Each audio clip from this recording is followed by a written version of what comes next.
Bueno, en primer lugar quería agradecer al Gregorio Fernández la oportunidad que nos ha dado de poder participar en este hackathon. Es el primer año que venimos y la verdad que nos hemos quedado, yo me quedé impresionado de ver a tanta gente no interesada en el mundo de la informática, sobre todo tanta gente joven. Vale, ya que nos estamos confesando todos, como decía Víctor, yo también soy informático y trabajo en una empresa informática, pero tengo mucha admiración por vosotros porque siempre he sido muy mal programador. A mí la programación se me ha dado siempre fatal.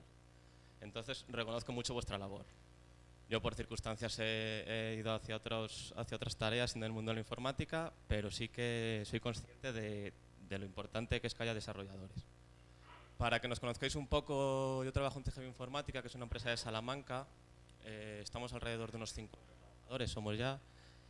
Y el año pasado hemos cumplido 25 años. Que ya sabéis que más en una empresa de informática y donde están las cosas es complicado, ¿no? Aguantar tanto. Y necesitamos desarrolladores. Estamos buscando siempre desarrolladores, pero desarrolladores buenos, eso sí. Con lo cual os animo a que sigáis, a que os pongáis las pilas con esto porque tenéis un gran futuro por delante. Bueno, mi ponencia, ya estoy viendo las encuestas que había en la página web del hackathon y he visto que la mayoría estabais interesados en los videojuegos, ¿vale? Así que esto espero no daros mucho el coñazo, espero no aburriros mucho porque vamos a hablar un poco de datos abiertos, sobre todo de la reutilización de datos, ¿no? De lo importante que puede llegar a ser la reutilización de datos para hacer una aplicación o a la hora de hacer un desarrollo. Y nos vamos a centrar sobre todo vamos a poner como ejemplo un proyecto de un sistema de información geográfica, un GIS, ¿vale? Que es el caso de Local GIS, que ahora veremos lo que es. ¿Cuántos de vosotros conocéis los GIS, los sistemas de información geográfica? ¿Dos, tres? Bueno, pues seguramente lo estáis utilizando todos los días sin daros cuenta. ¿Qué es un sistema de información geográfica? Pues bueno, como su nombre indica, es un conjunto de herramientas que nos va a permitir procesar información, pero en este caso información espacial, información que tenga que ver con el espacio. Y esto es muy importante porque según las estadísticas, el 80% de la información de empresas y administraciones tiene que ver con el espacio. O sea, 80% de la información lo podríamos poner en un mapa.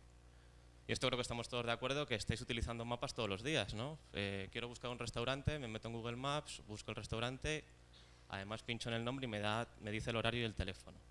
O quiero buscar una farmacia de guardia, me descargo mi aplicación de farmacias y me dice las que tengo alrededor.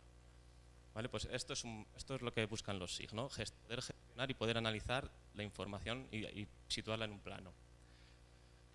¿Qué componentes forman un GIS? Pues ahí lo tenéis. Tenemos hardware, tenemos software, tenemos una base de datos y tenemos los recursos humanos. Para que os hagáis una idea, lo que hacen los GIS es coger un plano real y lo tiene que traducir a un lenguaje que sea entendido por un ordenador. Es decir, yo tengo que imaginaros un mapa de Valladolid.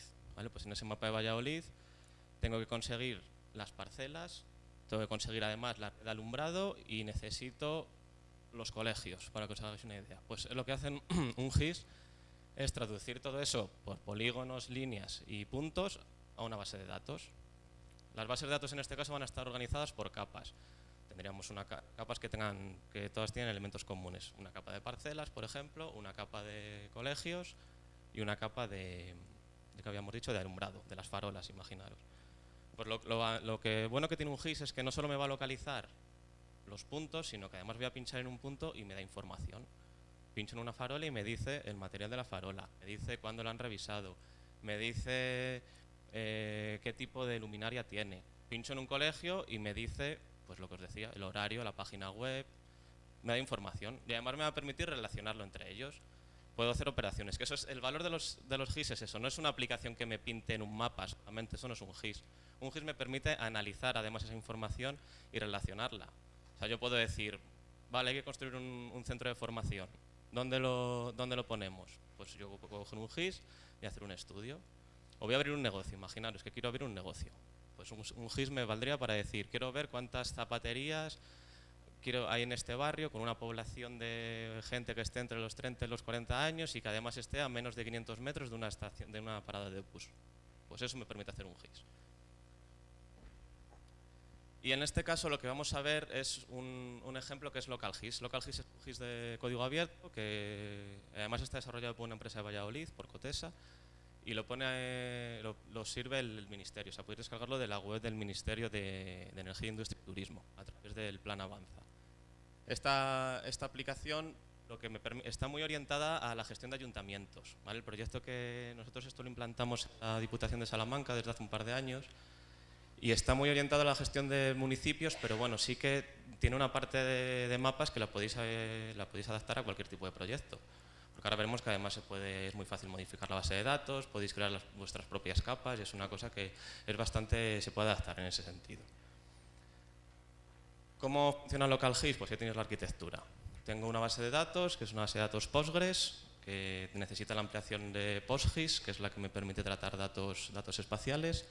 Además tiene un par de servidores internos, que es el servidor de cartografía, donde está toda la información, todos los permisos de usuarios, la información de las capas y todos los roles y demás. Y luego el servidor de mapas, que es el que se encarga de publicar los mapas y de pintarlos. Además tiene un editor visual, que es un editor Java, con el que yo mismo podría, sin mucha programación, podría crearme un mapa y situar cosas en un plano y además hacerme mis propias capas y hacerme un poco, modificar la base de datos directamente desde el editor. Y luego tiene un visor web para que podáis publicar pues, los mapas que habéis hecho con el editor a través de la base de datos se podrían publicar en un visor. Además se integra bastante bien con cualquier tipo de plataforma. Otra de las cosas buenas que tiene es que es multientidad. O sea, aquí aunque el ejemplo que he puesto con ayuntamientos, lo podéis aplicar lo que queráis. Podemos coger un LocalGIS y tener varias ciudades, podemos tener varios centros, podemos tener varias entidades que vosotros podéis un poco adaptarlo a lo que necesitéis.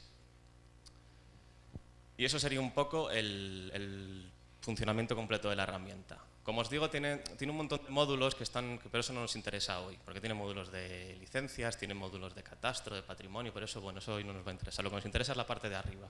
Tengo un editor GIS donde publico los mapas en un visor cartográfico. Además tiene una parte pública y una parte privada. ¿Vale? Yo puedo hacer un callejero, por ejemplo, de un municipio, de una ciudad, y publicarlo en una página que tenga acceso todo el mundo, o puedo hacerlo también mediante que me haga falta un login para poder entrar en la página. ¿Vale? Y ya no os aburro más con el tema del LocalGIS. ¿Qué quería enseñaros con esto? Claro, nosotros en el proyecto que llevamos a cabo con la Diputación exigía implantar LocalGIS y cartografiar 200 municipios, que es mucha tela. Claro, nosotros implantamos el proyecto, implantamos la solución, ya tenemos montado el servidor, ya tenemos montado la aplicación, ¿y ahora qué? ¿Qué tenemos? Una aplicación vacía, claro. Tenemos un montón de componentes, pero no tenemos ningún tipo de datos. Entonces aquí teníamos dos soluciones. O nos cogemos las mochilas y nos vamos a cartografiar por los pueblos de Salamanca todos los elementos, o vemos qué hay en Internet, o vemos qué datos hay ya. Entonces, claro, aquí es donde entra el tema de datos abiertos y de Open Data, ¿vale? Que es lo que queríamos mostraros hoy. Resulta que buceando un poco por Internet nos damos cuenta de que el catastro me ofrece la cartografía de cualquier parcela. Solo sabéis que podéis entrar en la sede del catastro y me descargo la información parcelaria de cualquier inmueble. Además, la Junta de Castilla y León tiene el planeamiento urbanístico de toda la comunidad. O sea, tiene los tipos de suelo, tiene todos los planes parciales, los tengo en la Junta. Y además, en la Diputación de Salamanca, las diputaciones están obligadas cada cierto tiempo a hacer una encuesta de infraestructuras, que llamamos, que es pues todas las redes de abastecimiento, todo el tema de las farolas, todo el tema de alcantarillado. Todo eso hay una empresa que ya lo ha recogido, o sea, hay una administración que tiene esos datos. Entonces aquí empezamos con la filosofía de Open Data. ¿Para qué voy a volver a hacer yo ese trabajo si resulta que alguien lo ha hecho por mí? Si resulta que yo toda esa información la puedo aprovechar para mi proyecto. Entonces, claro, este proyecto al final tuvo una parte de implantación, una parte de pequeños desarrollos y demás, pero la mayor parte del proyecto nos dedicamos al tratamiento de la información, a coger esa información que teníamos, a tratar toda la información y a ver cómo podíamos adaptarla a lo que necesitábamos. Que eso es un poco la filosofía del Open Data. Open Data sí que además, creo que aquí hay gente que ha hecho alguna aplicación de Open Data, ¿no? Algún proyecto, me comentaban en el centro que habíais alguno que tenéis proyectos de este tipo. Es una filosofía que lo que busca es que las administraciones publiquen los datos y los tengan accesibles para cualquiera que quiera reutilizarlos. Y ahí entraríais vosotros. La administración publica datos, que ahora veremos cómo tienen que ser esos datos, y luego los reutilizadores o los infomediarios, que seríamos las terceras personas que nos aprovechamos de esos datos. ¿Para qué?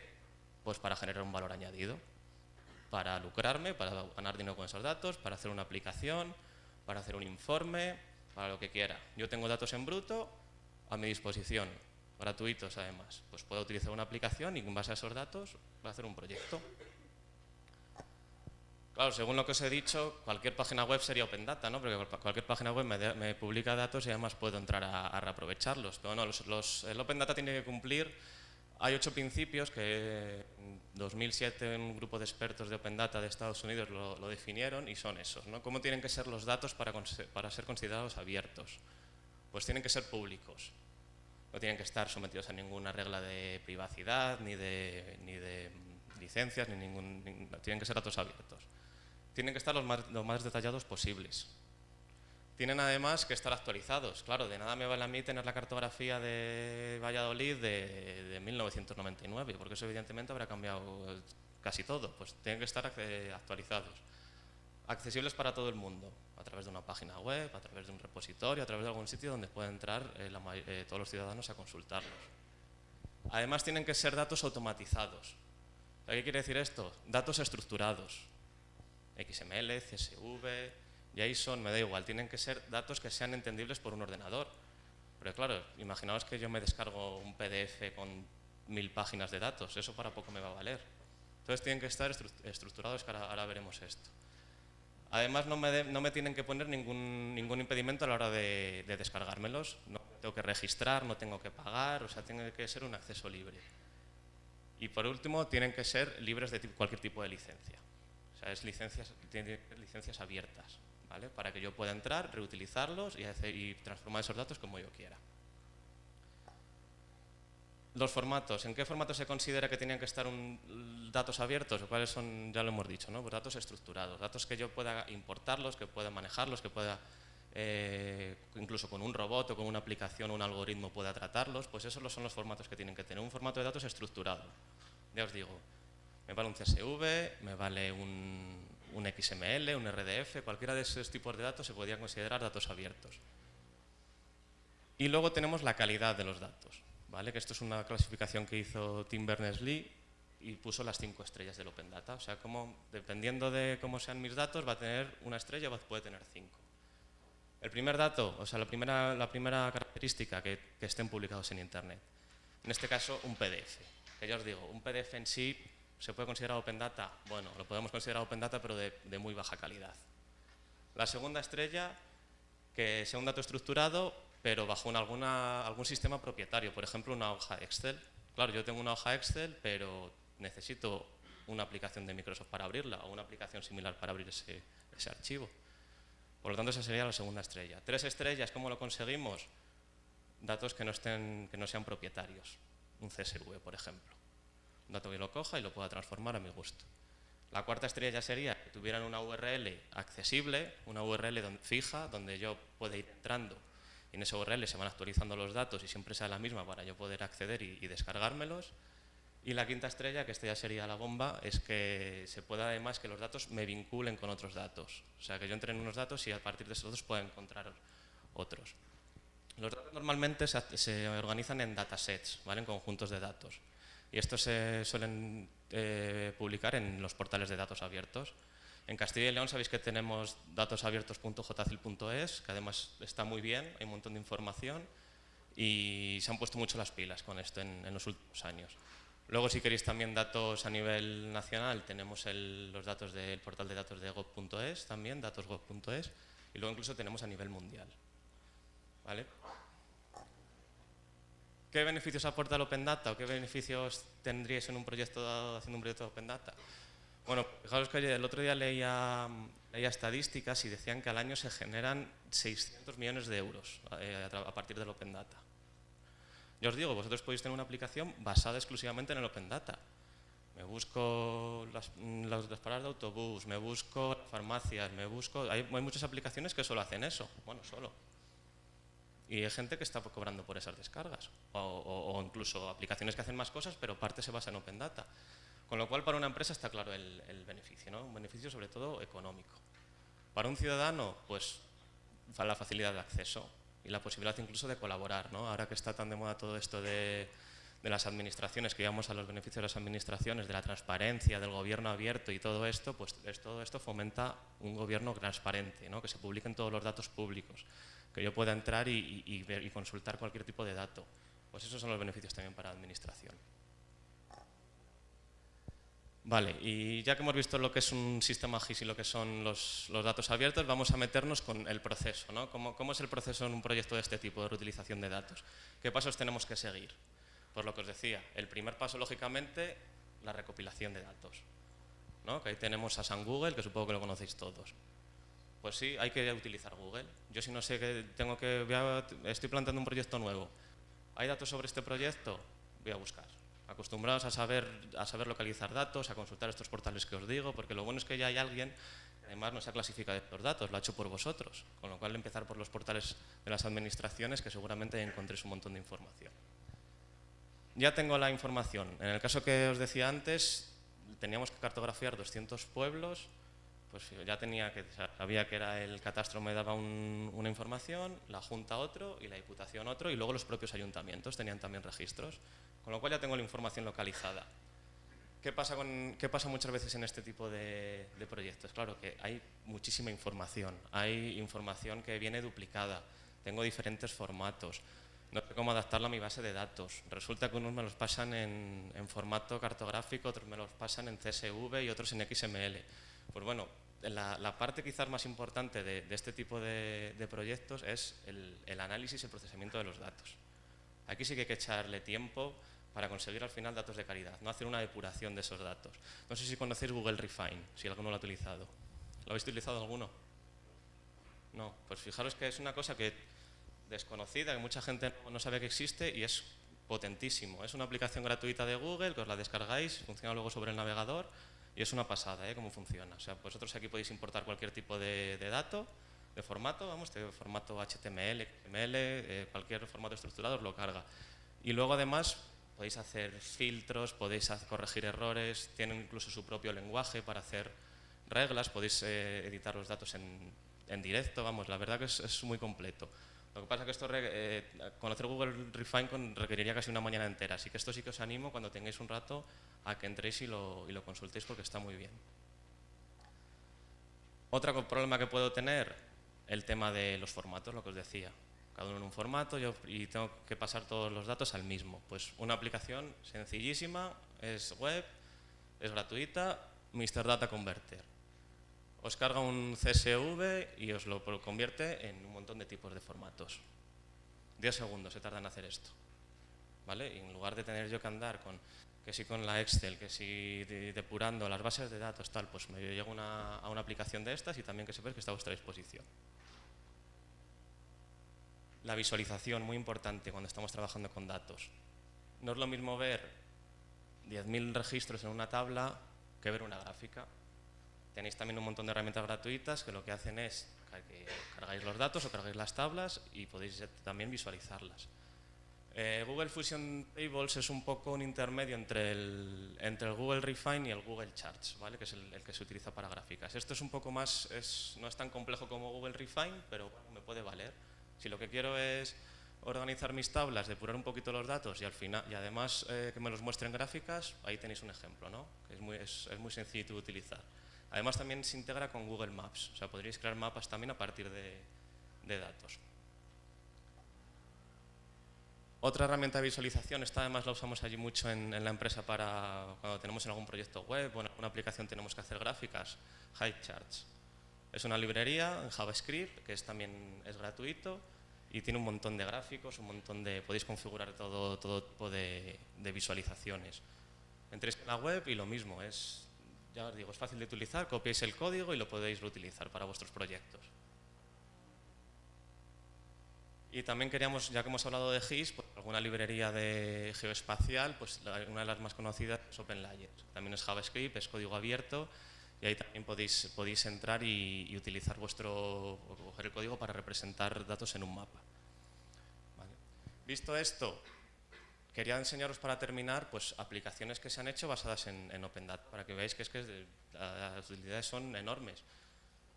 el bus Gijón. Esto además creo que aquí en Valladolid también lo tienes una parecida. Hay ya muchas ciudades, tienen una aplicación que yo me la descargo y puedo saber dónde están, por supuesto, dónde está cada parada de autobús, pero cuánto va a tardar el autobús en llegar. Eso me parece muy útil. Pues mira, estoy en casa o estoy en la facultad o en el colegio. Mira, pues quedan 10 minutos para que venga el autobús, me voy a esperar. Cuando llega un minuto, pues ya salgo. Pues todo eso a partir de Open Data lo podéis conseguir. Tweet tráfico también. Esto es muy conocido también para conocer el sistema del tráfico a través de Internet en tiempo real y además también en Twitter. O sea, a través de hashtag también te va avisando de zonas y de la situación del tráfico en tiempo real. Ahí tenéis también eTransit, que es una aplicación de Cataluña también por el tema de conocer el tiempo y conocer el tema del transporte. Ahí tenéis 3 ejemplos de aplicaciones hechas con Open Data. Castilla y León, por ejemplo, la Consejería de Sanidad pues sacó la aplicación para conocer los niveles de polen y alergia. Lo mismo, estos son datos públicos que podíais haber entrado vosotros y hacer este tipo de aplicaciones. Porque es que además las administraciones necesitan estas aplicaciones, pagan por estas aplicaciones. Hace poco a nosotros nos encargó el Ayuntamiento de Salamanca una aplicación que era sencilla porque estaba, ya os digo, estaban todos los datos disponibles. Era el tema de poder un GIS para ubicar lo que os decía un negocio. Yo tengo un negocio y quiero saber cuál es el local más idóneo para mi actividad. Entonces cruzábamos las actividades con los metros de lo que necesitaba, con lo que había alrededor y la aplicación ya te daba el resultado. Pues esa aplicación las administraciones muchas veces las necesitan y son proyectos que son necesarios para ellos, con lo cual os animo muchas veces a que tengáis la idea de decir, oye, pues puede a lo mejor este proyecto llevarlo a cabo. Pues ahí tenéis el Open Data. Y sin irnos más lejos, pues tenemos tenemos el Vallastore, ¿vale? Que esto no sé si lo conocéis, es la aplicación donde se colgan todas las aplicaciones de ayuntamiento, aplicaciones de la ciudad. Yo me lo estuve descargando el otro día para echarle un vistazo y la verdad que está muy bien, que tenéis un montón de cosas. ¿Vale? Dentro del Vallastore tenemos una aplicación de reciclaje, pues eso, donde me dice los puntos limpios, me da consejos, además puedo ponerme en contacto con ellos. Tenemos también la aplicación de las bicis, de las bicicletas, del alquiler de bicicletas. Y por último tenéis estas 2, ¿no? Valladolid en tu corazón, donde os viene información de todos los monumentos, además con realidad aumentada y los sitúan en el mapa. Y la última, que es la localización de plazas de aparcamiento, que esta también me parece muy útil. ¿Vale? Como veis, es un poco lo que se os ocurre hacer. Lo que ya os digo, que hoy en día hay un montón de datasets, hay un montón de datos publicados y tenéis toda esta información a vuestra disposición. Bueno, y con esto ya termino. Espero no haber aburrido mucho y muchas gracias.